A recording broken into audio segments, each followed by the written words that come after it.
Leçon de grammaire. Les déterminants articles. La définition. Les déterminants articles sont des éléments fondamentaux de la grammaire française. Les articles font partie des déterminants, qui sont des mots placés devant un nom pour préciser de quelle manière le nom est utilisé dans la phrase. Il existe deux types d'articles en français. Les articles définis et les articles indéfinis.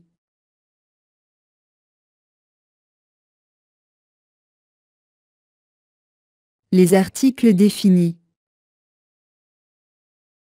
Les articles définis sont utilisés pour parler de quelque chose de spécifique, déjà connu du locuteur et du destinataire. Comme dans le cas du masculin singulier, le féminin singulier et le pluriel.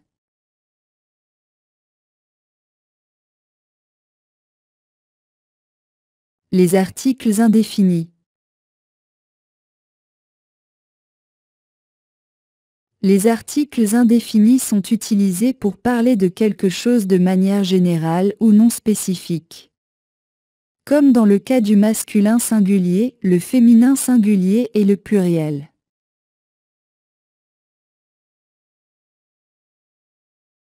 Cas particulier.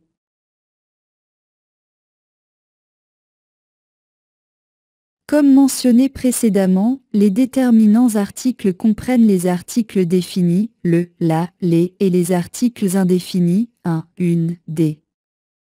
Cependant, il existe des cas particuliers et des règles spécifiques liées à l'utilisation des articles en français.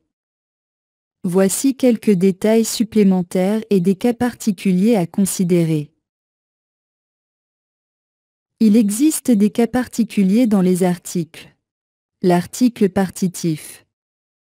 Il est utilisé pour indiquer une quantité indéfinie d'une substance ou d'un aliment. Il se forme avec les prépositions de ou des devant une voyelle ou un H muet.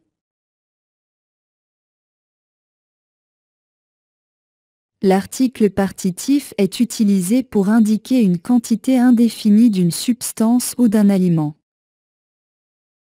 Voici des exemples. Je voudrais du pain. Ici on exprime une certaine quantité de pain.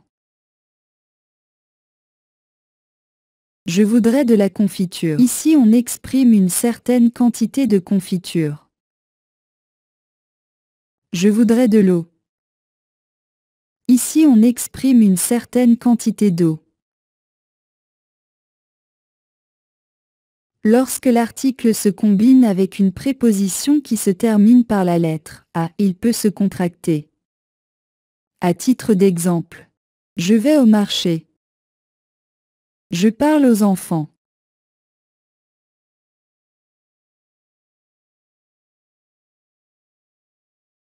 Conclusion.